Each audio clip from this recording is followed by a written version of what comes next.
Now, this worked to my benefit because I was definitely a bit of a sleepy boy on Thursday. So this is an issue for EU. So patterns within patterns. Yeah, it only had like a 1-day timer in EU when it came out. So there are those of us like me who I have done patterns within patterns twice. Aha! Yeah. I'm 500 rep ahead of you, motherfuckers. Maybe. Wait, how does this work in your favor?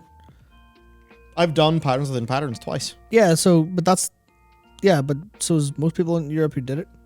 Most people went to bed at 70%, woke up in the morning, and it was 0% because the quest reset. Okay, I understand. Or maybe there was still at 70%, but they didn't get the quest again.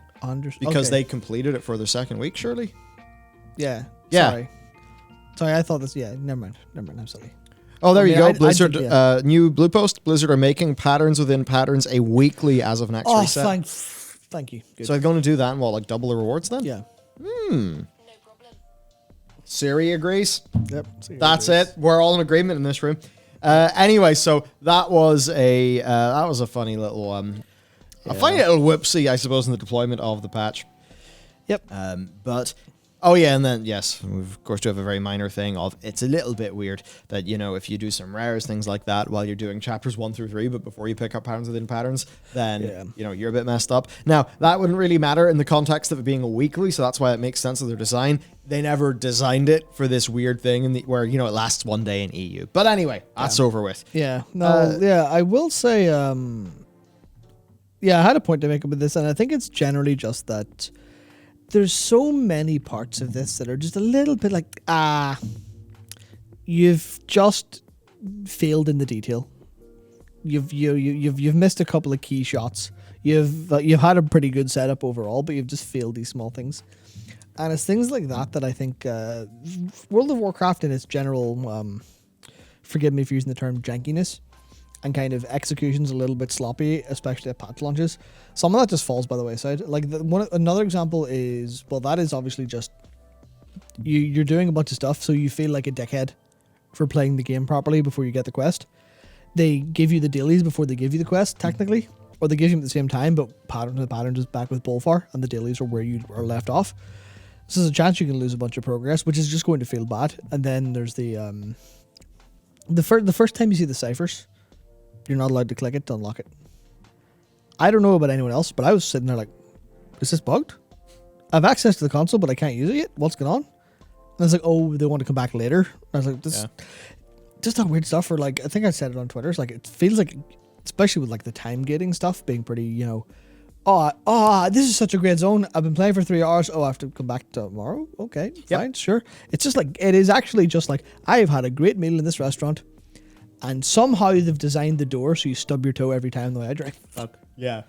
It's like a wee bit of just electric. Yes. Oh, I've had fun. Oh, time for some electroshock therapy. Yeah. Poor Jared. He was so Jared was playing like just a bit of 9.2 during work on Wednesday, and the poor man, he was such a happy boy. He was loving every second. Man, he was so happy. He was glowing as he was going through this zone, having a great time. And he just turns around, he's like, "Fuck this time gating. I'm done. I can't do anything else. I can't play the game. This was great. It's done now. You want me to go back to Korthia? What?" And there you go. That was like sort of his experience of the patch. And this is something we've been saying since 7.2. Yeah. I distinctly remember 7.2, the way that it was gated. And that's when a lot of players started, like, kind of twig onto this sort of thing. Yeah, right. So that was a bit weird. Now, some community reactions. We got day one experience at THD. Yep. Many people, many Pelagoses, many Pelagai. Of course, we have got... Yep. Yeah. So everyone, get down one knee, say a big prayer for Lorgok. Mm-hmm. He's going to have to do a puzzle on stream. Yep. It's I don't know. If this comes across as a bit rough, but man, the difficulty of the puzzles this time, like I've gotten, maybe they'll ramp up over time as ciphers increases or something, because obviously there's the difficulty scaling of them in Nazjatar. But dude, the fucking ley lines puzzles, man. If you so easy, they're actually they're embarrassing and they're not fun. They're just not fun. I see them and I feel insulted that they're like, "What the fuck do you mean this is a puzzle? What do you mean you're telling me you're asking me to spend 7 more energy to instantly complete this? Are you implying 7 energy, an hour of my time, is worth me not, understanding this? Which is the ley line's literally just like click, click, done. At least what's the? I mean, the one that basically looks like it came from 9.2's. What do you call it? Frugal. Yeah, the Fugul puzzle. Yeah, one? yeah, That's a cool puzzle. Yeah, we'll talk about that in a second. That's a bit more of a cool It's puzzle. cool. Yeah, and I also like this the, one's happy with this yeah, puzzle. I like those puzzles, but it's like they're so easy. I don't know. I just think they're simple once you know them. Yeah. And this particular one here, they don't explain. Like Fareem's explanation isn't.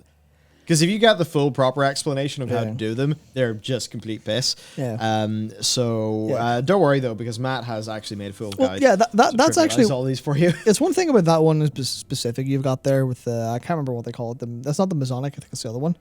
Because there's Fugwil, which is the glyph one. There's Masonic, which is the all the rows. I hate those. I'm terrible at those. I've never in my life looked at them and went, I can instinctively understand how to solve this. And yet all of them have just been like, oh, click, click, click. Oh, there you go. It's like they fall into place. It's almost like, like a puzzle where it's like, like a Hearthstone puzzle, or like a Yu-Gi-Oh puzzle or a card game puzzle. It's like, you've got all the pieces, figure the solution. And it's the equivalent of your enemy has 1 health and you have a card in your hand, deal 1 damage. You're like, there it is. That's what it feels like to me. It feels like they're not willing to make these puzzles actually interesting. Yeah, but the thing is, because they're tied to progress, Yeah. it's a bit. I don't know. I feel like that they could have made them. Yeah, they could have made them a bit harder. Maybe make them harder, and then have Fareem's explanation be a little bit more explanatory. But the Fugil. The Fugil one, that's better. Fugil. Yeah. That one, I think that's the most successful. Explained terribly, but yeah. Yeah. So our next one then, cosmetics. New Torghast cosmetics. So yeah, there you go. Happy Mephisto. We've got Dagor moved my advice on the Fugil puzzles down. The Ashen Moss-worn halberd. Actually, pretty cool. Yep. Oh yeah, right. So here's the Fugil puzzle. Yep. So this is the way I explained it. This is the one I should have put a picture in here. I'm an idiot. But they're the ones with the glyph, you've got all the different shapes and the different counts in the glyph, and you have to remove them all. And I was like, here you go. This is what it is. You've got 4 variables. You've got the border count, the border shape, the inner shape count, and the inner shape. Just the 4 different attributes. Each one of those have to be all the same or all different, and hopefully the table kind of illustrates for people who don't quite understand it. But it's like, you look at the green table. Green is all the same. Blue is all different. Both of those are valid. Yeah. Red isn't, where there's 2 of the same. That's kind of basically it. Yeah. Yeah. It takes a while to actually look at and figure out, but that's the how to solve it. Yeah. No, so that's Indeed. That's that. Yep. And that's it. I suppose that really is all of Vine 2 that is out, isn't it? Yeah, Yeah, that's the great part. They're like, oh yeah, here's your patch. Here's 2 hours of Zareth Mortis. I guess you can do pre-season stuff if you really want to or feel like it. But considering there's no real heavy class changes, tier sets aren't available till, the stuff unlocks. It feels weird. It feels weird, especially considering I imagine a lot of their reasoning behind the raid a week is to give people time to do all the content and to get ready for it and stuff like that, especially when it's like, oh, you need to grind out your stuff in Corthe or whatever else, get your catch up. Considering you can do all this in one day, you're like, Yeah. I don't know. Maybe something should have been out raid or week 1, because now you're just, well, yeah, you can do the Torghast boss rush as well, but it's like, yeah, you're just, all right, I'm done.